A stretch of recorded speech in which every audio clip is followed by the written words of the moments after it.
Good morning Telangana. నేను సంగప్ప.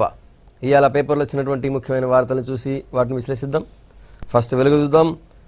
వెలుగు ప్రమాదంలో ప్రతిపక్షం అన్నటువంటి బ్యానర్తో ఒక స్పెషల్ స్టోరీ రాసింది. అసెంబ్లీకి సంబంధించి లోక్సభ పోలింగ్ లోపే టీఆర్ఎస్ ఎల్పీలోకి కాంగ్రెస్ ఎల్పీ విలీనమయ్యేటువంటి అవకాశాలు, ఆ దిశగా కొనసాగుతున్న పరిణామాలు, ఇప్పటికే కారెక్కిన 10 మంది కాంగ్రెస్ ఎమ్మెల్యేలు, నేడో రేపో మరో 3 చేరిక, దీంతో 13 మంది అవుతారు. గతంలో ఎన్నడూ లేని స్థాయిలో ఈసారి ఫిరాయింపులు జరుగుతున్నాయి. 13 మంది టీఆర్ఎస్లో కాంగ్రెస్ ఎమ్మెల్యేలు చేరితే ఇక సిఎల్పీని టీఆర్ఎస్ ఎల్పీలో విలీనం చేసినట్టే అనేది ఈ స్టోరీ సారాంశం. అదొకటి మెయిన్గా పబ్లిష్ చేసింది. నెక్స్ట్, నిన్న ఖమ్మం లోక్సభ నియోజకవర్గంలో మాజీ మంత్రి తుమ్మల నాగేశ్వరరావు మాట్లాడారు.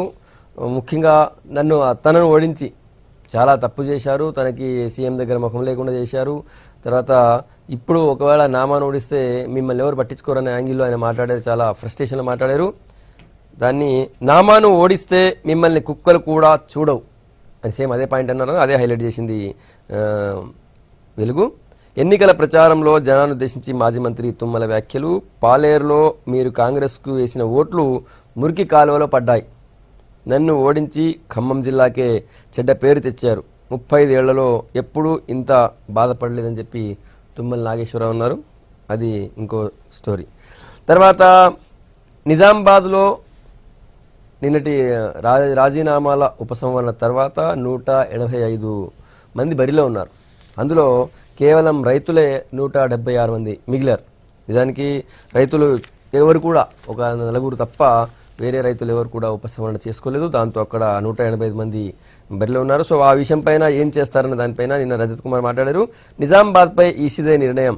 ఎన్నికల బరిలో 185 మంది, 17 సీట్లకు 443 మంది పోటీ అని చెప్పి నిన్న సిఓ రజత్ కుమార్ చెప్పారు. ఆ పాయింట్ కూడా తీసుకుంది. తర్వాత సికింద్రాబాద్ లోక్సభ రివ్యూ రాసింది వెలుగు. లష్కర్లో ట్రయాంగిల్, సిట్టింగ్ సీటుపై బీజేపీ నజర్, 4వ సారి పోటీలో అంజన్ కుమార్, మంత్రి తలసాని కుమారుడిని దింపి టీఆర్ఎస్ ప్రయోగం అంటూ వార్తను తీసుకుంది వెలుగు. నెక్స్ట్ ఈనాడు చూద్దాం. ఈనాడు నిజామాబాద్లో బ్యాలెట్ పోరు, బరిలో 185 మంది అభ్యర్థులను బ్యానర్తో ఆ వార్తను తీసుకుంది. ఎందుకంటే నిజామాబాద్లో ఇప్పుడు ఈవీఎంలు పెట్టేటువంటి పరిస్థితి లేదు, 96 దాటితే ఈవీఎంలు పెట్టే పరిస్థితి లేదు. కాబట్టి ఇక బ్యాలెట్ పెట్టబోతున్నారు అనేది ఈనాడు రాసినటువంటి సారాంశం. 23 ఏళ్ల తర్వాత సామాజిక సమస్యలపై పెద్ద సంఖ్యలో నామినేషన్లు, ఎన్నికలపై తర్జన ఎన్నికపై బాక్సులు, బ్యాలెట్ పత్రాలకు ఇబ్బందే, ఈసీ నిర్ణయంపై సర్వత్రా ఉత్కంఠ ఉందని చెప్పి ఈనాడు రాసింది. 1996లో మొదటిసారి మన దగ్గర నల్గొండ జిల్లాలో ఫ్లోరైడ్ సమస్యని మొత్తం యావత్ దేశం దృష్టికి తీసుకుపోయేందుకు ఆ రోజు 400 పైచిలకు నామినేషన్లు వేశారు. 480 మంది అక్కడ ఫ్లోరైడ్ బాధితులు నామినేషన్లు వేశారు. ఆ తర్వాత మళ్ళీ మన దగ్గర 23 ఏళ్ల తర్వాత ఇప్పుడు రైతులు తమ పసుపు ఎర్రజొన్న రైతుల బాధల్ని దేశం దృష్టికి తీసుకొచ్చేందుకు నామినేషన్లు వేశారు. ఆ పాయింట్ని హైలైట్ చేసింది. ఈ విషయం పైన ఎన్నికల సంఘానికి రజత్ కుమార్ లెటర్ రాశారు ఏం చేయాలని చెప్పి. నాడు సినిమా పోస్టర్ అంతా, నేడు దినపత్రిక అంతా అని, అది ఎంత పెద్దగా ఉంటుంది బ్యాలెట్ అని చెప్పి ఈనాడు రాసింది. తర్వాత టీఆర్ఎస్ అధినేత కేసీఆర్ ప్రచార భేరీ. నేడు మిర్యాలగూడ, హైదరాబాద్లలో సభలు, అభ్యర్థుల ప్రకటన తర్వాత తొలి పర్యటన. ఇది ప్రతిష్టాత్మకంగా ఏర్పాట్లు అంటూ రాసింది. లోక్సభలో 443 మంది అని చెప్పింది. తర్వాత పేదల సంక్షేమానికే న్యాయం చెప్పి రాహుల్ గాంధీ ప్రకటించినటువంటి నిరుపేదలకి 72,000 ఏటా 72,000 రూపాయల ఆర్థిక సహాయం సంబంధించి కనీస ఆదాయ పథకం కింద ఆయన ప్రకటించినటువంటి దాన్ని నిన్న ఆయన నిరుపేదల సంక్షేమానికి అని చెప్పారు. ఆర్థిక వ్యవస్థ పునరుద్ధరణ మరో లక్ష్యం, కనీస ఆదాయ పథకానికి నిధుల సమస్య రాదని చెప్పి ఆయన చెప్పారు. ఆ పాయింట్ కూడా ఉంది. ఏం చేద్దాం, నేడు సీఎల్పీ అత్యవసర భేటీ, నెలలోపే 10 మంది ఎమ్మెల్యేలు పార్టీకి దూరం, లోక్సభ ఎన్నికలపై చర్చించిన నేతలంటూ ఇంకోటి కాంగ్రెస్ సంబంధించి ఒక వార్తను రాసింది. తర్వాత సీఎం కేసీఆర్ మొన్న ఫేస్బుక్లో ఒక రైతు, మంచిర్యాల జిల్లాకు సంబంధించిన యువ రైతు తన సమస్యను పోస్ట్ చేస్తే వెంటనే సీఎం కేసీఆర్ స్పందించారు. ఆయనతో ఫోన్లో మాట్లాడారు. 2 గంటల్లోపే ఆ సమస్య పరిష్కారం అయిపోయింది. సో ఇక అట్లాంటి ఇష్యూస్ వెల్లువల బయటకు వస్తున్నాయి. నిన్న సంగారెడ్డి జిల్లా కంగ్టీ మండలంలో కంకిలో ఒక రైతు ఆ సమస్యను పరిష్కరించండి అని చెప్పి ఆయన సెల్ టవర్ ఎక్కాడు. ఆ వార్త కూడా ఒకటి తీసుకుంది. వెల్లువల భూ సమస్యలు, సామాజిక మాధ్యమాలలో పలువురు రైతుల పోస్టింగ్లు, దుబ్బాక మండల రైతు సమస్యపై స్పందించిన సీఎం, కొత్త మలుపు తిరిగిన మంచిర్యాల జిల్లా భూ వివాదం, ఆ పొలంలో మాకు వాటా ఉందన్న శరత్ పెదనాన్న కుమార్తె. సో ఇది కంకిలో సంగారెడ్డి రైతు సెల్ టవర్ ఎక్కిండు. తర్వాత ఆయన దింపడానికి పోలీసులు నానా తంటాలు పడాల్సి వచ్చింది. సో ఇట్లాంటి ఇష్యూస్ అన్ని ఇప్పుడు సీఎం దృష్టికి వస్తున్నాయి. నెక్స్ట్ ఆంధ్రజ్యోతి మోడీపై ప్రియాంక పోటీ అన్న బ్యానర్తో వార్తను తీసుకుంది. వారణాసి నుంచి పోటీ చేయాలన్నా అని చెప్పి కార్యకర్తల్ని ప్రియాంక గాంధీ అడిగారని చెప్పి. నెక్స్ట్ నాడు పొగిడి నేడు బలి చేస్తారన్న బ్యానర్తో రెవెన్యూ ఉద్యోగ సంఘాల నాయకులు అభ్యర్థులందరూ నేను మాట్లాడే కార్యకర్తలందరూ కూడా ఉద్యోగుల సంకల్పాన్ని దెబ్బతీసేలా సీఎం వ్యాఖ్యలు, బగ్గుమన్న రెవెన్యూ సంఘాలు నేడు మళ్ళీ భేటీ అంటూ తీసుకుంది. నెక్స్ట్ బ్యాలెట్ యుద్ధం అన్న బ్యానర్తో నిజామాబాద్ ఎలక్షన్ తీసుకుంది. నిజామాబాద్లో 185 మంది అభ్యర్థులు ఉన్నారు కాబట్టి దానికి సంబంధించి రంగంలోకి అగ్రనేతలు అన్నటువంటి బ్యానర్తో మోడీ సీఎం కేసీఆర్ ప్రచారం తీసుకుంది. ఈరోజు మహబూబ్నగర్లో మోడీ ప్రచారం ఉంది. తర్వాత సీఎం కేసీఆర్ది మిర్యాలగూడ, తర్వాత హైదరాబాద్లో ఉంది. సో ఈ రెండు కూడా ప్రధానంగా ఉన్నాయి. నమస్తే తెలంగాణ ఏమో గులాబీ హవా అన్న బ్యానర్తో వాళ్ళ ప్రచారాన్ని పబ్లిష్ చేసింది. ప్రచారంలో దూసుకుపోతున్న టీఆర్ఎస్, ప్రజలతో మమేకమవుతున్న అభ్యర్థులు అన్నటువంటి బ్యానర్తో ఆ వార్తని పబ్లిష్ చేసింది నమస్తే తెలంగాణ. ఇవి ప్రధానంగా ఉన్నటువంటి వార్తలు. వాటిని విశ్లేషిద్దాం. అన్నిట్లో కూడా నిన్నటితో నామినేషన్ ఉపసంహరణ జరిగింది, అయిపోయింది. మొత్తం ఇప్పటివరకు 443 మంది బరిలో ఉన్నారు 17 లోక్సభ నియోజకవర్గాల్లో. ముఖ్యంగా నిజామాబాద్లో 185 మంది అభ్యర్థులు బరిలో ఉన్నారు. అందులో ఉన్నటువంటి రాజకీయ నాయకులు అంటే రాజకీయ పార్టీలకు సంబంధించిన వాళ్ళని తీసేస్తే 176 మంది రైతులే బరిలో ఉన్నారు. మొత్తం ఓవరాల్ నామినేషన్లు. తర్వాత నిజామాబాద్ సంగతి మాట్లాడదాం. ముఖ్యంగా ఈరోజు సీఎం కేసీఆర్ ఈ అభ్యర్థులను ప్రకటించిన తర్వాత ప్రచారం స్టార్ట్ చేశారు. మిర్యాలగూడ, హైదరాబాద్లో ఆయన మీటింగ్లు ఉన్నాయి. మోడీ హైదరాబాద్కు వస్తున్నారు. ఈ పాయింట్స్ అన్ని మాట్లాడదాం. మనతో కాంగ్రెస్ నుంచి అధికార ప్రతినిధి కైలాస్ నేత, తర్వాత ఎంబీసీ చైర్మన్ టీఆర్ఎస్ నుంచి తాడూరు శ్రీనివాస్ గారు, తర్వాత నర్ర వేణుగోపాల్ రెడ్డి గారు బీజేపీ నుంచి మనతో ఉన్నారు. ఫస్ట్ కైలాస్ నేత గారు, నామినేషన్ల విషయం మాట్లాడదాం. ఫస్ట్ నిజామాబాద్లో 185 మంది ఉన్నారు. అది ఎలక్షన్ ఏమవుతుందనే ఆ విషయంలో ఇంకా క్లారిటీ లేదు. నిన్ననే సిఈసికి రజత్ కుమార్ లెటర్ రాశారు. మోస్ట్లీ పెట్టేస్తామంటున్నారు. కాకపోతే బ్యాలెట్ పెట్టాలా, ఆ బ్యాలెట్ న్యూస్ పేపర్ కంటే పెద్దగా ఉంటుంది అంటున్నారు. సో ఏం జరిగే అవకాశం ఉంటుంది? ముఖ్యంగా ఆ రైతుల వెనుక మీరే ఉండి రెచ్చగొడుతున్నారని చెప్పి టీఆర్ఎస్ ఆరోపిస్తుంది. సార్, ఇక్కడ ప్రధానంగా మనం అర్థం చేసుకోవాల్సింది ఏంటంటే గడిచినటువంటి 5 సంవత్సరాలుగా రైతుల యొక్క బాధలే కానీ, గతంలో ఏదైతే నిజామాబాద్లో ఎవరైతే ఇప్పుడు ఉన్నటువంటి కవిత గారు పసుపు బోర్డు ఏర్పాటు తీసుకొచ్చేటువంటి నా బాధ్యత, అదే ఎర్రజొన్నల విషయంలో కావచ్చు, రైతుల సమస్యల పట్ల అంకితభావంతో పనిచేస్తాను అని చెప్పి ప్రజల ముందు ఎజెండా పెట్టి ముందుకొచ్చి గెలిచిన తర్వాత ఓడలో ఉన్నంతసేపు ఓడమల్లన్న, ఓడ దాటిన తర్వాత బోడి మల్ల అని చెప్పే సామెత ఇవాళ టీఆర్ఎస్ పార్టీకి స్పష్టంగా అర్థమవుతా ఉంది. రైతుల యొక్క బాధల గురించి రైతులు ఇవాళ బయటకు వచ్చి నామినేషన్లు వేస్తే ఎంత దుర్మార్గం అంటే, కనీసం నామినేషన్లు వేయడానికి పోకుండా అడ్డుకొని పోలీసులతోని కలెక్టర్లతోని బెదిరిస్తాము, మీకు ఇంకా ఇబ్బందులు గురి చేస్తామనే పద్ధతి లోపల వ్యవహారం ఏదైతుందో ఇది ప్రజాస్వామ్యంలో మంచి పద్ధతి కాదు. ఎందుకంటే ఆ సమస్యలు సరే గతంలో ఉన్నటువంటి పార్టీ కొంత ప్రయత్నం చేసినా, అధికారంలో ఉన్నటువంటి పార్టీ వాస్తవంగా పసుపు బోర్డు ఏర్పాటు చేయాలంటే కేంద్రంలో ఉన్నటువంటి ప్రభుత్వానికి బాధ్యత ఉంటుంది. ఆ దాన్ని మెప్పించేటువంటి కాంగ్రెస్ పార్టీ నేను చెప్పేది సార్ అంటే, సరే వాళ్ళు ప్రయత్నం చేసిరా చేయలేదా, చేయకపోయినందుకే ఓడగొట్టారు. Very clear. మీరు మర్చిపోయినారు, గతంలో ఎర్రజొన్న రైతులపైన కాల్పులు చేసిన కాంగ్రెస్ పార్టీ. అప్పుడు సురేష్ రెడ్డి కాంగ్రెస్ లో ఉన్నారు, ఇప్పుడు టీఆర్ఎస్ వచ్చారు ఆయన. ఆ విషయం మర్చిపోకండి. దొంగతనం చేసిన వాళ్ళంతా మీ దాంట్లో వస్తే ఇప్పుడు పూనీతులు అయితే మేము చేయగలిగేది ఏం లేదు. ఎందుకు చెప్తా ఉన్నా అంటే, ఇవాళ నామా నాగేశ్వరరావు మాట్లాడే మాటలు కూడా నేను ఉటంకిస్తా ఉన్నా. ఎందుకంటే చెల్లని రూపాయలని చెప్పేసి వాళ్ళని ఎక్కించి నామాలు పెడతాడు బొడుగుండు అని చెప్పేసి ఆ నామా నాగేశ్వరరావుకి టికెట్ ఇచ్చి ఇవాళ బలహీనమైన పరిస్థితిలో ఉండడం చేత కుక్కలతో పరుస్తూ ఉన్నారు. ఓటీలు వేసే వాళ్ళు కుక్కల సార్, కుక్కల కంటే హీనం అనేటువంటి మాటలు. అంటే రైతుల సమస్యలు పరిష్కరించరు, మైనార్టీలు, నిరుద్యోగులు, ఆఖరికి రెవెన్యూ ఉద్యోగులు అంత దొంగలనే పద్ధతి లోపల ముఖ్యమంత్రి గారి మాటలు మనకు అర్థమవుతా ఉంది. వాళ్ళు దొంగలు, రోజు పైసలు వేసుకొని పోతారు. మనం వీడియోని మొత్తం చూస్తే అర్థమవుతుంది సమస్య ఎక్కడొచ్చింది. అక్కడ ఉన్నటువంటి గ్రామంలో ఒక రైతుకు వచ్చినటువంటి సమస్య, అది కుటుంబ సమస్య. నిన్న ఆమె వాటికి సంబంధించినటువంటి వాళ్ళ పెద్ద కుమార్తె అంటే పెదనాన్న కూతురు వచ్చి ఇచ్చింది. అంటే ఓవరాల్గా సమస్యలన్నీ డైవర్ట్ తీసుకోవడానికి ఈ టీఆర్ఎస్ చేసిన ఎత్తుగడలు తప్ప మరొకటి కాదు. ఇంకొక రెండో విషయం, వీళ్ళు చాలా గొప్పలు చెప్తారు. అనేక సందర్భం తెలంగాణ ఉద్యమానికి పేటెంట్ సార్, తెలంగాణ ఉద్యమంలో పనిచేసినటువంటి గుత్తా సుఖేందర్ రెడ్డికి టికెట్ నిల్లు, తెలంగాణ ఉద్యమంలో పనిచేసిన జితేందర్ రెడ్డికి లేదు, వివేక్ గారికి లేదు.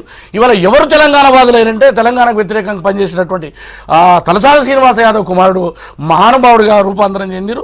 నామా నాగేశ్వరరావు అసలు సీసరైన తెలంగాణ స్వాతంత్ర పోరాటం నుంచి వచ్చినటువంటి కుటుంబంగా, అదేవిధంగా మహబూబ్నగర్ జిల్లాలో ఆయన పేరు ఎవరో తెలియదు, ఊరు ఎవరో తెలియదు, నల్గొండ జిల్లాలో వేసినటువంటి వేమిరెడ్డి నరసింహారెడ్డి ఎంత దౌర్భాగ్యం అంటే కనీసం నోటి నిండా తెలంగాణ అని రాదు, ఆయనకు జై తెలంగాణ అని రాదు.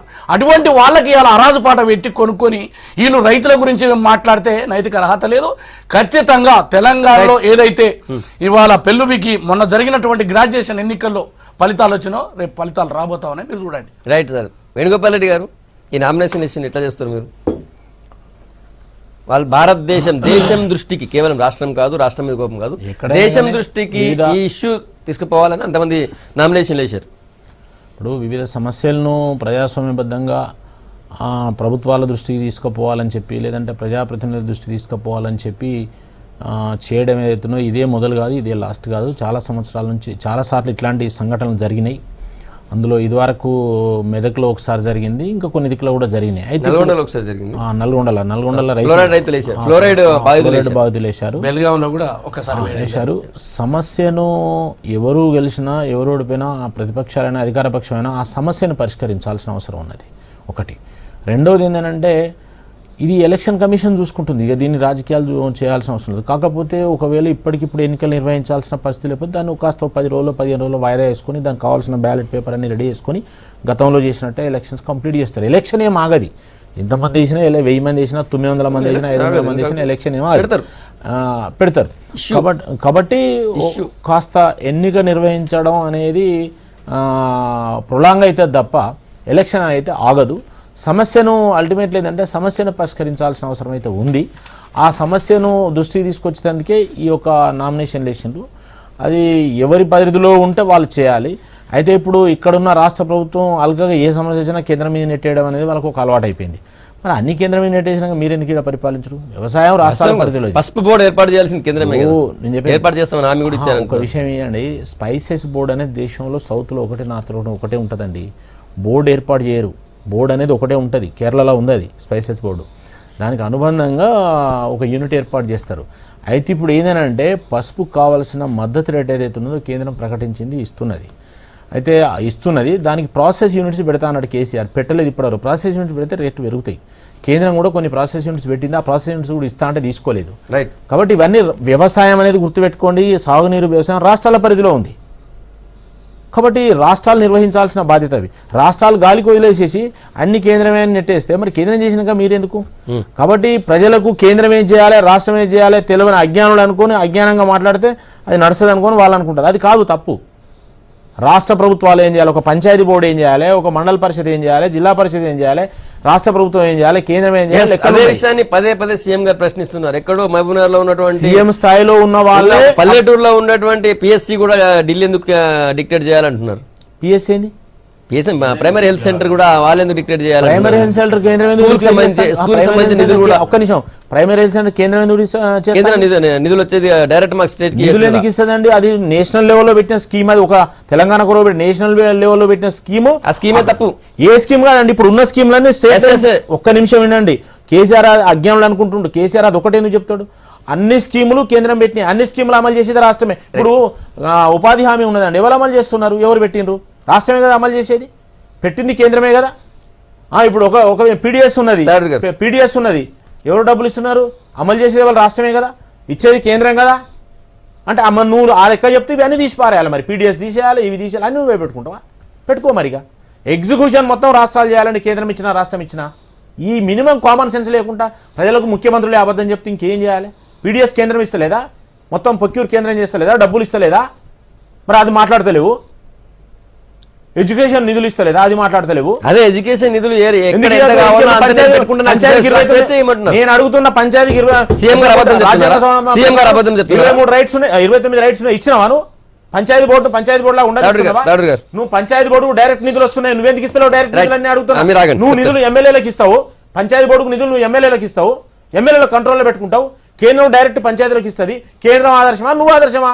కేంద్రంలో చట్టం 73, 74 రాజ్యాంగ సవరణ కేంద్రం ఫాలో అవుతున్నదా, నువ్వు ఫాలో అవుతున్నావా? మొత్తం నేను చెప్తున్నా, ముఖ్యమంత్రుల స్థాయిలో మీరు ప్రైవేట్ ఎస్టేట్ లాగా చేసుకొని, మీరు ఒక టెరిటరీ లాగా, మీరు ఒక ప్రత్యేక రాజ్యం లాగా మీరు ఇలా వేర్పాటువాదంతో ఇలా మీరు రాజ్యాలు వెళ్తున్నారు.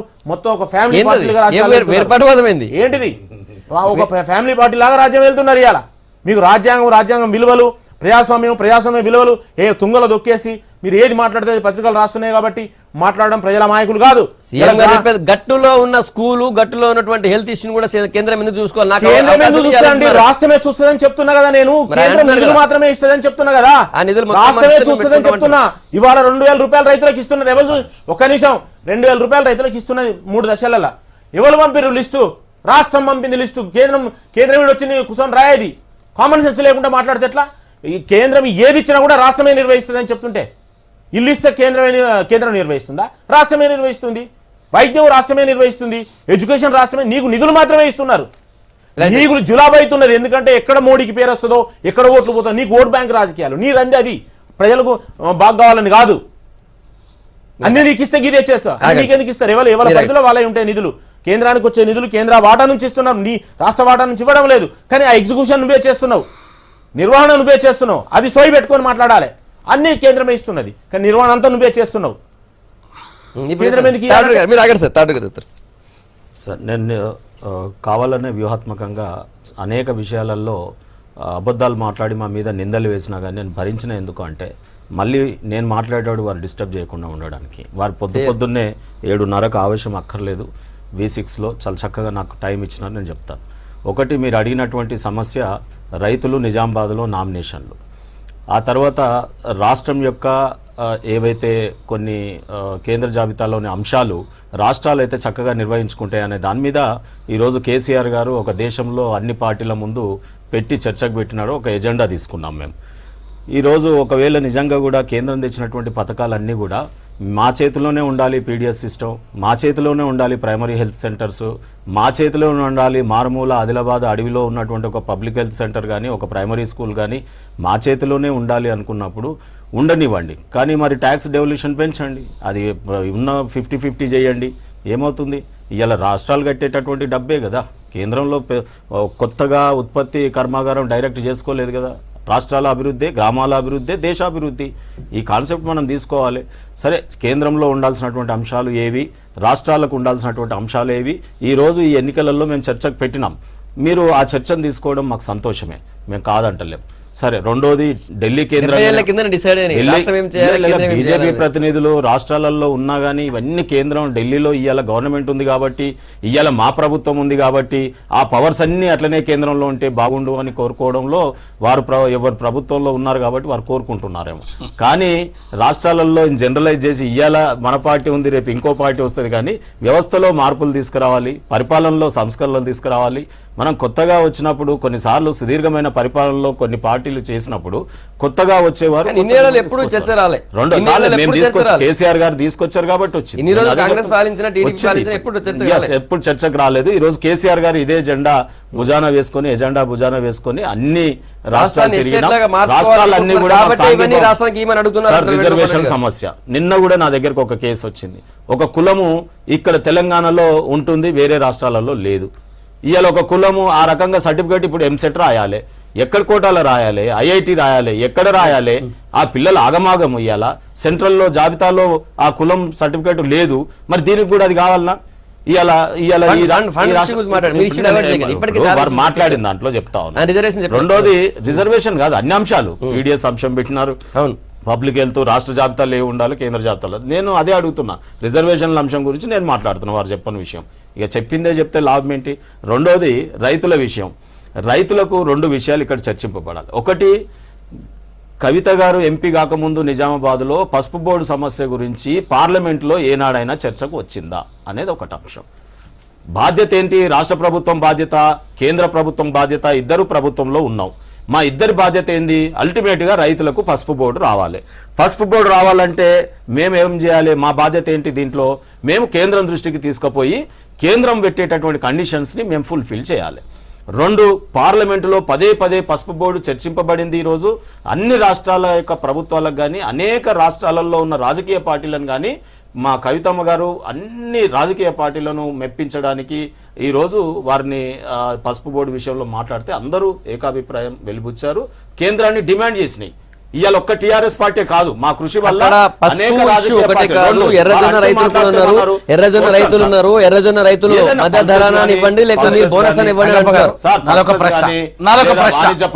ప్రశ్న దయచేసి నేను మిమ్మల్ని ప్రజాస్వామ్యంలో నేను ఒకటి అడుగుతున్నా, మీరు నిజంగా పసుపు రైతుల మీద ప్రేమ ఉంటే నామినేషన్ పోలీసులు మీతో ఎందుకు దాడి చేస్తారు చెప్పండి. రాజకీయ నాయకులు వాళ్ళు జెండాలు వేసుకుని ఆ జెండా మీద మాట్లాడుతున్నారండి.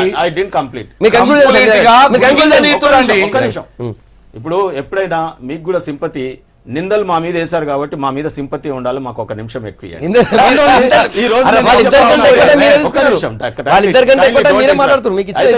ఏమంటున్నంటే మా బాధ్యత సంపూర్ణంగా మేము నెరవేరుస్తా ఉన్నాం. కవిత గారు పార్లమెంట్ వేదికగా అనేక మార్లు పసుపు బోర్డు గురించి చర్చింపబడ్డది. ఈ రోజు ఒక ప్లస్ ఏంటంటే అనేక రాష్ట్రాలు కూడా ముందుకు వచ్చినాయి పసుపు బోర్డు ఇవ్వాలని. దీనికి కావాల్సిన భూమి ఇస్తామన్నాం, దీనికి కావాల్సిన ఖర్చు కేటాయిస్తామన్నాం. వారు అన్నారు బోర్డు ఒక దగ్గర ఉంది, ఇంకో దగ్గర వేయడానికి ఇక వీలే లేదు. ఏదైనా రాజ్యాంగ సవరణ అవసరమా? అడ్మినిస్ట్రేటివ్ మ్యాటర్ కదా, రెండు బోర్డులు కాదు, బోర్డు పెడదాం, వెస్ట్ బోర్డు పెడదాం. నెక్స్ట్ ఇంకొకటి ఉంది, ఇంకొక టాపిక్ ఉంది. మొన్న సీఎం కేసీఆర్ గారు ఫేస్బుక్ లో ఒక రైతు చేసిన విన్నపాన్ని వెంటనే స్పందించి దానికి గంటన్నర లోపల పరిష్కారం చేసినారు. ఆ తర్వాత ఇప్పుడు వెలువల వస్తున్నాయి అట్లాంటి ఇష్యూస్ అన్ని కూడా. కాబట్టి నిన్న ఇంకొక రైతుకు కూడా సీఎం గారు సమస్య పరిష్కారం చేశారు. సో ప్రజలు కలవరు, ప్రజలు పట్టించుకోరు, ముఖ్య రైతులు పట్టించుకోరు అంటున్నారు కదా. మీ నామినేషన్లు బేస్ చేసుకుని మీరు మాట్లాడుతున్నారు కదా. సో సీఎం గారు డైరెక్ట్గా గంటన్నర లోపల పరిష్కారం చేస్తున్నారు అంటున్నారు. నిన్న జరిగినటువంటి ఒక షరత్ ఇష్యూ అనేదే కాదు, రాష్ట్రంలో కొన్ని వేల మంది ఇలాంటి సమస్యలు ఉన్నాయి. పట్టా మార్పిట్లే కానీ, ఆ తర్వాత వచ్చేటువంటి ప్రభుత్వం నుంచి వచ్చే సర్టిఫికెట్ల విషయంలో పట్టా పాస్ పుస్తకాలు కూడా చాలా లోపాలు ఉన్నాయి. ధరణిలో కూడా లోపాలు ఉన్నాయని మేము చెప్పడం జరిగింది. గతంలో భూభారతి ద్వారా ఒక జిల్లాని పైలట్ ప్రాజెక్ట్గా తీసుకొని ఆనాడు 2009లో చేయడం జరిగింది. సరే, వాస్తవంగా ఉన్నటువంటి సిబ్బంది, యంత్రాంగం ఇదంతా కొరత ఉన్నది, దాన్ని ఫుల్ఫిల్ చేసుకోవాల్సినటువంటి అవసరం ఉంటుంది. రెండోది, ముఖ్యమంత్రి గారు ఒక ఫేస్బుక్ ఒకటే కాదు, చాలా చోట్ల కొన్ని లక్షల మంది యొక్క వ్యవహారాలు ఉండి, మొన్న మీకు విషయం చెప్తాను, రైతు బంధు విషయం లోపల పేర్లు మాత్రం వెనకటి తరాల వాళ్ళే వస్తున్నాయి, కబ్జాల మాత్రం ఇప్పుడున్నటువంటి తరం వాళ్ళు వస్తూ ఉన్నారు. మరి డబ్బులు ఎవరికి ఇవ్వాలి, ఎవరి అకౌంట్లో పడ్డాయి అంటే పాత తరం వారికి ఎవరైతే పేర్లు వస్తూ ఉన్నాయో చట్ట ప్రకారం వాళ్ళకి మాత్రం పడ్డాయి. మరి అలాంటివి ఎన్నడూ పరిష్కరిస్తుందో చెప్పాలి. రెండో విషయం, రాష్ట్రంలో కొన్ని వందలాది ఎకరాల్లో మిర్చి రైతులు గిట్టుబాటు ధర లేక ఖమ్మంలో కానీ మరొక చోట కానీ పత్తి కానీ చాలా ఇబ్బందులు ఎదురు. అప్పుడు ఎందుకు స్పందించలేదు? అప్పుడు రాజకీయం అయితే లేదు కదా, ఇప్పుడు ఎన్నికలు వచ్చినాయి కాబట్టి ఎన్నికల ఓట్లు దండుకోవాలంటే ఒక డైవర్షన్ తీసుకోవాలా. మొన్న జరిగినటువంటి ఎమ్మెల్సీ ఎన్నికల్లో పట్టభద్రులు కానీ నిరుద్యోగులు కానీ రాష్ట్రంలో మేధావి వర్గం అంతా కూడా కేసీఆర్ యొక్క పాలన పట్ల విసుగు చెంది తీర్పు ఇవ్వడం జరిగింది. కాబట్టి తను రైతుల పక్షపాతిని అంకిత భావంతో ఉన్నానని చెప్పుకోవడం చేసుకునే తప్ప మరొకటి కాదు. ఫేస్బుక్ అదొక స్టంట్ అండి.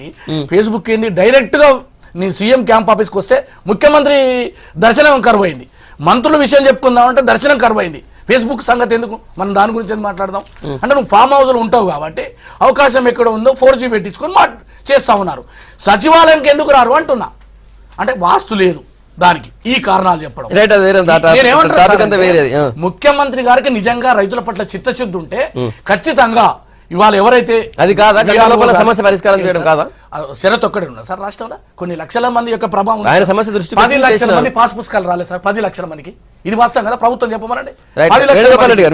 వేణుగోపాల్ రెడ్డి గారు సార్, ఇప్పుడు రెవెన్యూ వ్యవస్థను ఉన్నదాన్ని బాగు చేస్తారనుకుంటే ఉన్నదాన్ని అస్తవ్యస్తం చేసిండ్రు. కేంద్రం నిధులు ఇస్తున్నా కూడా ఎన్నికల ముందు 2014 ఎన్నికల ముందు తెలంగాణ ఉద్యమంలో 1980లో జరిగిన సర్వే మళ్ళీ జరగలేదని చెప్పి సర్వే చేస్తామని భూముల సర్వే చేసి గుజరాత్కి వెళ్ళి గుజరాత్లో చేసిన సర్వేను మోడల్గా చూసి వచ్చి మొత్తం సర్వే చేసి రికార్డు ప్రక్షాళన చేస్తామని చెప్పారు. సర్వే చేయకుండా రికార్డు ప్రక్షాళన చేయడం వల్ల రికార్డ్స్ సరిగావు. ఎందుకంటే భూమి నీకు సర్వే నెంబర్ కానీ సబ్ డివిజన్ కానీ ఇవి కూడా కరెక్ట్ లేవు, మనకి యూనిఫామ్గా లేవు. మనకి నైజాం సర్వే దాన్ని చేస్తామని చెప్పిన వాళ్ళు దాన్ని మొత్తం టోటల్ పక్కకు పెట్టి దాన్ని నిధులు కేటాయించకుండా 1 కాదు 2 కాదు 3 కాదు 4 వెబ్సైట్లు మార్చిండ్రు. ఏ ఒక్క వెబ్సైట్ నుంచి కూడా ఇప్పుడు ఇవాళ ధరణి వెబ్సైట్ ఇప్పటి వరకు అది కుదురుకోలేదు. ఎప్పుడైతే దీన్ని ఒక తేనె తుట్టును కదిలించినట్టు కదిలించిండ్రో వచ్చిన దాంట్లో 50% తప్పులు ఉన్నాయి. కొన్ని ఇంటెన్షన్ తప్పులు ఉన్నాయి, కొన్ని కంప్యూటర్ తప్పులు ఉన్నాయి, తర్వాత వెబ్సైట్ సరిగా పనిచేయదు, తర్వాత పోతే ఆన్సర్ ఇయ్యరు, రెవెన్యూలు మాకు లేని పనులన్నీ పెడతారని వాళ్ళు మొత్తుకుంటుంటారు. కాబట్టి ఎక్కడ కూడా రాష్ట్రంలో ఒక గ్రామానికి పోయి 100% పట్టాదారు పాస్ పుస్తకాలు వచ్చినాయి, 100% కొత్త పుస్తకాలు వచ్చినాయి, 100% ఒక ఇష్యూ ప్రయోగం ప్రాక్టికల్ గా ఉండాలి. ఏంటిదండి ప్రయోగం? నాకు ఆల్రెడీ పాస్బుక్ ఉంది, ఈ పాస్బుక్ బీకేసారు, ఆ పాస్బుక్ ఇచ్చిండ్రు, ఆ ఇచ్చిన దాంట్లో తప్పులు ఉన్నదాన్ని ఖరాబ్ చేసిన అంటున్నా నేను. ఇప్పుడు నువ్వు కొత్త ఎవరిదన్నా భూ సమస్య ఉంటే దాన్ని శాస్త్రీయంగా పరిష్కారం చేయాలి తప్ప నువ్వు అది పరిష్కారం చేయకుండా బుక్కులు మార్చుడు, తర్వాత రికార్డ్స్ మార్చుడు, వెబ్సైట్లు మార్చుడు, ఇదా అండి సర్వే? దీని సర్వే అంటారా దీన్ని? దీంట్లో అనేక తప్పులు దొరికి సమస్య లేని సమస్యలు తయారై చుట్టుకుంటున్నాయి. ఒక్కొక్కడు దిక్కు లేక చెప్పుకోలేక బీపీలు వచ్చేసి వస్తున్నారు. ఒక్కొక్కడు 1 ఎకరం 2 ఎకరాలు 4 ఎకరాలు పేరు మారితే తండ్రి పేరు తప్పు పడితే ఇంకేదో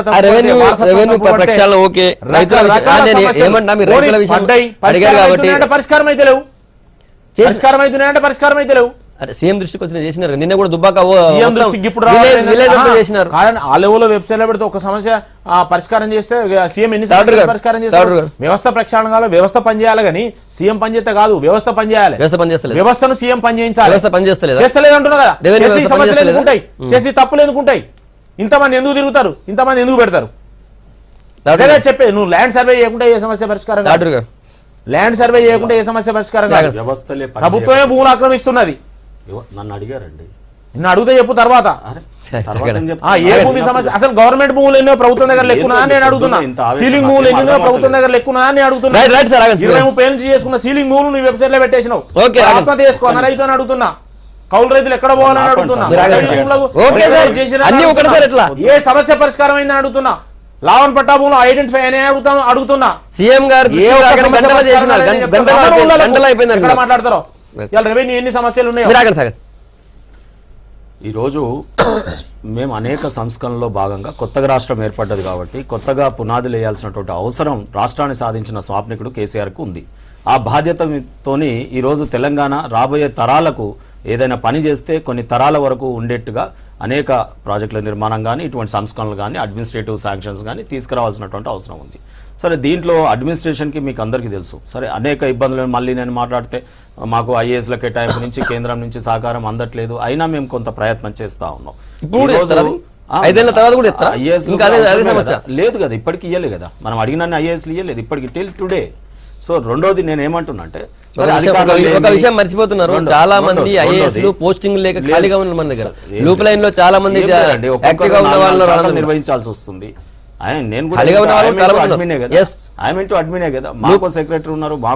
లూప్ లైన్ లో చాలా మంది ఐఏఎస్ ఖాళీగా కూర్చొని ఉన్నారు.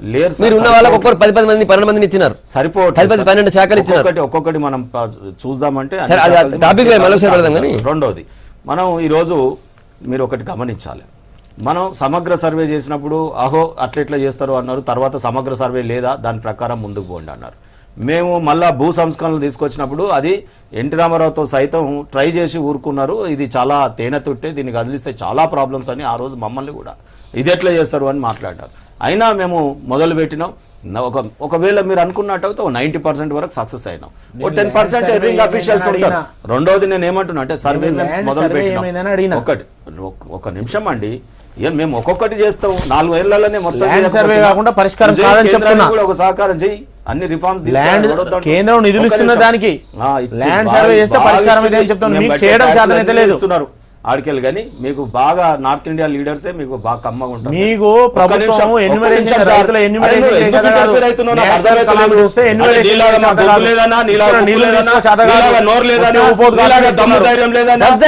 ఆవేశం రాదనా, ఆవేశపరులు పనికిరాదు. ఒక నిమిషం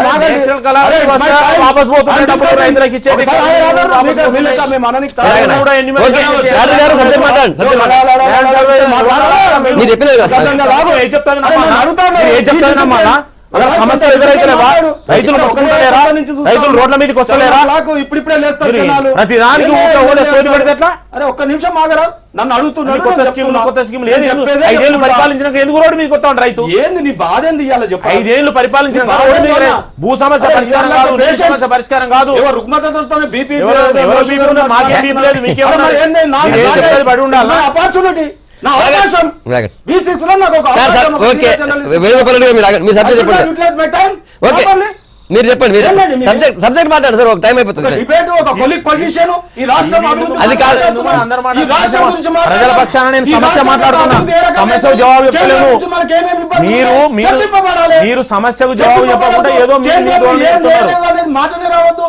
అరే కేంద్రం ఎక్కడెక్కడ మనకు ఇబ్బందులు ఉన్నాయి మాట్లాడదాం. Right right. ఇవాళ IAS కేటాయింపు మీరు ఇబ్బంది నిజం కదా? సమస్యకు పరిష్కారం దాని గురించి చెప్పకుండా ఢిల్లీ పోయినా? వేరే ఏదో మీరు ఆగండి. వేణుగోపాల్ రెడ్డి గారు దాంతో టైం అయిపోతుంది. దరఖాస్తులు ఇస్తా ఉన్నారు. ఓకే. మా రాష్ట్రానికి ఇది కావాలి గది కావాలని ఏది ఒక్కటి సాధించకపోతే ఇవాళ డబ్బాలు పెట్టుకొని డబ్బాల రాళ్ళు వేసుకొని లడా టీవీ ఛానల్లో తిప్పితే సరిపోతుందా? ఢిల్లీకి పోదాంపా, నేను కూడా వస్తా. ఇప్పుడు రాజ్యం- ఎక్కడెక్కడో దరఖాస్తులు ఇద్దాంపా. చాలా ప్రజలు ప్రజలు ఎవరిని మాట్లాడారు? ప్రజలు ఎవరిని అడుగుతున్నారు? ఎవరు అడుగుతున్నారు? సంగప్ప గారు ఇవాళ అనేక హైకోర్టు ఎన్నడూ ఏం చేసినావు నువ్వు? ఇప్పుడు అధికారంలో ఉన్న వాళ్ళు జవాబుదారీగా మాట్లాడాలి. అనుభవజ్ఞునివి. అసలు ఇష్యూ మాట్లాడాలి. అధికారంలో ఉన్న వాళ్ళు అనవసర విషయాలు మాట్లాడాలి. ఇష్యూల సమస్యలకు జవాబు ఇవ్వాలి. కాంగ్రెస్ కు ఇష్యూ ప్రతిపక్షాల నోరు మూస్తే కాదు, ప్రతిపక్షాలు మాట్లాడవే. నయానో భయానో పాట చేయించుకుంటా కాదు. గింతగానే అవును, మనము సంగప్ప గారు రైతు విషయం మాట్లాడుతుంది. మీది అయిపోయింది కదా ఎక్కడ రైతు సమస్య లేదా ఈ మధ్య మాట్లాడితే మళ్ళీ మీకు చివరిలో ఇస్తాం. మీరు మీరు మాట్లాడలే ఇప్పుడు ఫస్ట్ రైతుల విషయంలో అందరి విషయంలో సీఎం గారు ఇంతకంటే ఇంకేం స్పందించాలని చర్చ టీఆర్ఎస్ లో. వాస్తవంగా మొన్న ముందస్తు ఎన్నికల తర్వాత పాలన అనేది చాలా ముందుగా సాగాల్సినటువంటి అవసరం ఉండే. ఎందుకో రాజకీయాల కోసం మరి వాళ్ళ అభ్యర్థుల ఎంపికనో లేకపోతే అభ్యర్థులు దొరకనో వ్యాపారవేత్తల కోసం ఏదో ఉపాయం చేసినట్టుంది తప్ప పెన్షన్ల విషయాలు మీరు తీసుకోండి, రైతులకు రుణమాఫీ విషయంలో కావచ్చు, నిరుద్యోగులకు రైతుల రుణమాఫీ కాలేదా, లేకపోతే పెన్షన్ ఏమంటున్నా దాని మీద రైతు బంధు ఇవ్వలేదా? దాని మీద జీవో మన సారి ఎన్నికల్లో ఏం హామీచ్చారు? మరి 3 నెలల గ్యాప్ ఉంది కదా రైతు రుణమాఫీ పెంచింది అంటున్నారా? పెంచిన దాన్ని రైట్. పాలన పెంచింది ఎందుకు కొత్తది. ముందుకు సాగుతలేదు అంటున్నా. కేవలం రాజకీయాల గురించి మనం మాట్లాడుతున్నాం తప్ప ఓట్లు సీట్లు కారు 16 షికారు ఇదే తప్ప వేరే లేదుగా. ఈ రాష్ట్రం బేకారు ఉంది. షికారు కాదు, షికారు సార్, వాళ్ళు చేసేది షికారు సార్, ఏం లేదు. ఈ రాష్ట్రంలో పాలక మొత్తం కూడా ఎక్కడ కూడా యంత్రాంగం పనిచేస్తలేదు. కేవలం సమీక్షలతోటే ఏంటంటే ఎన్నికలు వస్తే ఒక హడావిడి చేయడం, ఆ తర్వాత వాళ్ళని మర్చిపోవడం, మళ్ళీ ఒక ఎన్నికలు వస్తే ఒక కొత్త పథకం తీసుకురావడం, ఆ తర్వాత పంగనామాలు పెట్టడం. మొత్తం ఓవరాల్గా రాష్ట్రంలో వాళ్ళు చెప్పిందే వేదం. ఎందుకంటే వాళ్ళ చేతిలో బెత్తం ఉంది. ఇప్పుడు 16 సీట్లు కావాలంటారు. మరి ఆ 16 సీట్లతో వాళ్ళు ఏం చేస్తారో రేపు అయిన తర్వాత వేణుగోపాల్ గారు మొన్న డైరెక్ట్ గా చెప్పిన రైతుకి గంటలో పరిష్కారం అయింది. తర్వాత మళ్ళీ వాళ్ళ సోదరి ఎవరు వచ్చింది, మాది వేరే విషయం. దుబ్బాక రైతు నిన్న ఒక ఆయన మా ఊరు నిండా కూడా ఇదే సమస్యలు అంటే ఆ ఊరికి కలెక్టర్ పంపించినారు సీఎం గారు. ఇప్పుడు ఫేస్బుక్ వాట్సాప్ లో సోషల్ మీడియాలో డైరెక్ట్ గా సోషల్ మీడియాలో వచ్చినా కూడా వెంటనే స్పందిస్తున్నారు అనేది పొడి పొడిగా ఒక్క నిమిషం సమస్య ఏదైనా కూడా విధానపరంగానే సమస్య పరిష్కారం కావాలి. పొడి పొడిగా 1-2 సీఎం గారు చేస్తే చేయొచ్చు, నేను కాదనను. కానీ అట్లా ఎన్ని చేస్తారు? 1000 లక్షలు ఉంటే ఎట్లా చేస్తారు? ఒక మనిషి సాధ్యం కాదు కదా. విధానపరంగా రావాలి. సీఎం గారే లైవ్లో ఆ రైతుతో మాట్లాడినప్పుడు మేము విన్నాం అందరం. రెవెన్యూ వ్యవస్థ ప్రక్షాళన చేయాలి, రెవెన్యూ వ్యవస్థ అంతా కూడా అవినీతిమయమైందని చెప్పిండు. అవినీతిమయమైంది, వాళ్ళందరూ తాటరిస్తామని చెప్పి. అంటే 5 ఏళ్ళు పరిపాలించిన రెవెన్యూలు అవినీతి పరులు, వాళ్ళు పనులు చేస్తలేరని మీరు చెప్పారంటే మీ పంచాయతీరాజ్ మినిస్టర్ ఏం చేసినట్టు, మరి వీళ్ళందరూ ఏం చేసినట్టు, రెవెన్యూ మినిస్టర్ ఏం చేసినట్టు, వ్యవస్థ ఏం చేసినట్టు, మరి మీరు ఏం సర్వే చేసినట్టు, ఏ ప్రక్షాళన చేసినట్టు? ఒకవైపు సీఎం గారే చెప్తున్నాడు అవినీతి ఉన్నది, పనులు అయితే లేవు, దందాలు జరుగుతున్నాయని. ఆయనతో చెప్పిండు, నువ్వు కూడా వెబ్సైట్లో పెట్టమని చెప్పిండు ఆయనకు. అటు ఒకవైపు. మరి ఈ వ్యవస్థను ఎందుకు మార్చలేదు? ఎవరు మార్చాలి? ప్రతిపక్షాలు మాట్లాడితే రాజకీయం అంటున్నారు. మా మీకు అధికారం ఇచ్చారు, మీరు మార్చరు, సమస్య ఉన్నదని చెప్తారు, ఎవరు పరిష్కారం చేయాలి? కాబట్టి రెవెన్యూ వ్యవస్థ సర్వే జరగకుండా కాదు. కాబట్టి సర్వే చేయలేదు, సర్వే చేసే ధైర్యం చేయలేదు. కాబట్టి ఇవాళ ఎన్ని రికార్డ్స్ ప్రక్షాళన చేస్తే ఏమవుతుందండి? ఈ రికార్డు నుంచి ఆ రికార్డు ఎక్కిస్తే ఏమవుతుంది? సార్ రెవెన్యూ సర్వే జరగకుండా 5 సంవత్సరాలుగా ఏ ఒక్కరు ఫీల్డ్ మీద పోయి గొలుసులు పెట్టి సర్వే చేస్తే తెలుస్తుంది దొంగోడు దోపిడిదారు ఆంధ్రవాళ్ళు వలసదారులు పెత్తనందారు మొత్తం. ఇప్పుడు కొత్త సమస్యలు స్టార్ట్ అయినాయి. 10 లక్షల ఎకరాలు ఆక్రమించారు అని చెప్పింది ప్రభుత్వం చెప్పింది కదా. అయితే సంగప్ప గారు, మేము సంస్కరణ విషయంలో మొదలు పెట్టినాం. మీరు స్పెసిఫిక్ అక్కడక్కడ సమస్యలు వస్తే దాన్ని అడ్రస్ చేశారు, దాన్ని ప్రశంసించాలి. ఆనాడు చాణక్యుడు కూడా చెప్పాడు, శత్రువులో కూడా మంచిగా అనిపిస్తే ప్రశంసించాలి అనేది ఒక దాని మనలో ఉన్నటువంటి వ్యక్తిత్వం బయటపడుతుంది. ఇప్పుడు ఒక సోషల్ మీడియాలో ఒక సమస్య ముఖ్యమంత్రి గారి దృష్టికి వచ్చింది, ఇది టాపిక్. ఆ వచ్చిన దాన్ని ముఖ్యమంత్రి గారు ఇమీడియట్ గా పరిష్కరించే ప్రయత్నం చేశారు. ఆ ప్రయత్నం మంచిదా కాదా, ఇటువంటి ఇంకా కొనసాగించాలా వద్దా అనేది మనం మాట్లాడాలి. అరే బాగుందండి, మంచిగా స్పందించారు, ఇంకా ఇట్లా ఉన్నాయి, చాలా ఉన్నాయి, చేస్తే బాగుంటుంది అంటే డెఫినెట్ గా ప్రభుత్వం అన్నాక మనం చేస్తూ పోతా ఉంటాం. ఒకటేసారి మనం ఇవాళ భారతదేశాన్ని మీరు అమెరికా చేయలేదు, మేము తెలంగాణని ఈ రోజు ఒకటే రోజు ఇంకా కనీసం కనీసం నెంబర్ 1 తెలంగాణ పరిగెడుతుంది. ఇప్పుడు ఒకటి ఉన్నది, మన్ కీ బాత్ పెట్టినారు. ఎందుకు పెట్టినారు? ప్రజల్ని అడ్రస్ చేయడానికి, ప్రధానమంత్రి తనకు ఉన్నటువంటి భావాలని వ్యక్తీకరించుకోవడానికి. ఇంకా కనీసం దాంట్లో వన్ సైడే ఉంటది, ఆయన ఏం చెప్పదలుచుకుంటే అది ప్రజలకు చెప్పేసి వెళ్ళిపోతాడు. కానీ ప్రజలకు ఇంటరాక్షన్ అనే అవకాశం కూడా లేదు. ఆయన ఒక మీడియా ఎంచుకున్నాడు, దానికి మేమేమని అంటున్నామా? ఇవాళ మేమేమంటున్నాం? కనీసం ముఖ్యమంత్రి గారు డైరెక్ట్ గా మాట్లాడుతా ఉన్నారు, రెసిప్రోకల్ వారు మాట్లాడడం, మరి మనమే చెప్పిందే చెప్పి వెళ్ళిపోవడం కాదు. సో ఇటువంటి విధానాలు ఇంకా పెంచుకుంటే, ఇటువంటి మాధ్యమాలను వాడుకుంటే బాగుంటుంది. సోషల్ మీడియాని వాడుకున్నందుకు ముఖ్యమంత్రి గారికి రెండోది, అరే ఒక్క నిమిషం, తప్పు పడతలేము. అన్ని సోషల్ మీడియాలో అయితే ప్రభుత్వ యంత్రాంగం ఎందుకు, మంత్రులు ఎందుకు, ఆఫీసర్లు ఎందుకు, మీరు అన్ని సోషల్ మీడియాలో చేయరు కదా, ఇవన్నీ ఎందుకు? పాలకుల దృష్టికి వచ్చినప్పుడు దృష్టి మరల్చడానికి మీ దృష్టికి వచ్చింది కాదు, ఒక డ్రామా బిడ్డను గెలిపిస్తానికి ఆడుతున్నటువంటి నాటకం తప్ప బిడ్డను గెలిపిస్తానికి రైతులు వ్యతిరేకిస్తున్నారు, నాకు రైతుల పట్ల అంకిత బాగుంది చూడండి అని చెప్పుకోవడం కొరకు తప్ప మరొకటి కాదండి. వీళ్ళ చిత్తశుద్ధి లేదు సార్. ఫేస్బుక్ లో రోజుకొకటి పెడతారు, మీరు చేయగలుగుతారా ముఖ్యమంత్రి గారు? మీరు చరిష్మాను కూడా పార్టీకి రాజకీయాలకు వాడుకుంటారు. చరిష్మా ఉందనే కదా ఆమెకి ఏమైనా పొలిటికల్ సైన్స్ లో ఏమన్నా ఇదనా, లేకపోతే ఆమె రాజకీయ రంగంలో మీరు మాట్లాడండి. మేము దేశం కోసం బలిదానం చేసినాం, తెలంగాణ కోసం మీ ఇంట్లో ఏం నచ్చింది చెప్పు, మీ కుటుంబాలు ఎవరు నచ్చింది చెప్పు. ఒక్క నిమిషం, మీరు మాట్లాడుతున్నారు కదా కాంగ్రెస్ పార్టీని, కైలాస్ గారు దేశం కోసం బలిదానం చేసిన కాంగ్రెస్ పార్టీకి మీకేం పోటీ అండి? స్వార్థం కొరకు రాజకీయాల్లో తెలంగాణ ప్రజల బలిదానాన్ని మీరు రాజకీయం కోసం చేసుకున్నారు. ఉద్యమకారులను పక్క పెట్టరు, చరిత్ర క్షమిస్తున్నారు. అధికారం ఉండొచ్చు, తప్పకుండా కూలిపోతుంది. ఎక్కువ రోజులు ఉండదు. ఎదుటోడి ఇల్లు కోరుకొని మిమ్మల్ని మేము ఏం చేయలేకపోవచ్చు. మీదే కాంగ్రెస్ పార్టీ మీ కార్ల పట్టే 100 మంది ఎక్కిర్రు, టైర్ పంక్చర్ అవుతుంది, టైర్ పంక్చర్ కాబోతుంది, చచ్చిపోతే 10 సీట్ల లోపల టీఆర్ఎస్ కు రాబోతుంది. రైతుల పాపం అనుకుంటారు. తాకింది కదా మీకు, ఇలా తాకింది కాబట్టి మీరు ఆడ వాడి ఇవాళ మాకు పుణ్యం వచ్చింది, ఇవాళ లాఠీ కంపెనీలో సకాలంలో పంపినాం. కేంద్రం దుర్మార్గ చరిత్ర మాట్లాడుతున్నారు. మీరు కేంద్రం రైతు బంధు ఉచిత కరెంట్ ఇచ్చిన కష్టాల్లో ఉన్నప్పుడు మీరు చెప్పేది మిషన్ ఈ దేశంలో మాట్లాడుతూ ఈ రోజు 2 సభలు మోడీ తర్వాత కేసీఆర్ ఇద్దరు కూడా ఏం చెప్తారో చూద్దాం. థ్యాంక్ యూ కైలాస్ గారు, తర్వాత తాడూరి శ్రీనివాస్ గారు, వేణుగోపాల్ రెడ్డి గారు.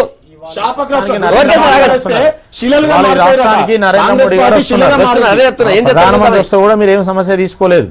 ఇప్పుడు ఈ రోజు ఇక్కడికి ప్రధానమంత్రి వస్తున్నారు, నరేంద్ర మోడీ గారు మయన్మార్ లో మాట్లాడబోతున్నారు. మేము 2 పార్లమెంట్ సమావేశం పెట్టాం, ఒకటి ఎస్సీడీ, ఒక జనరల్.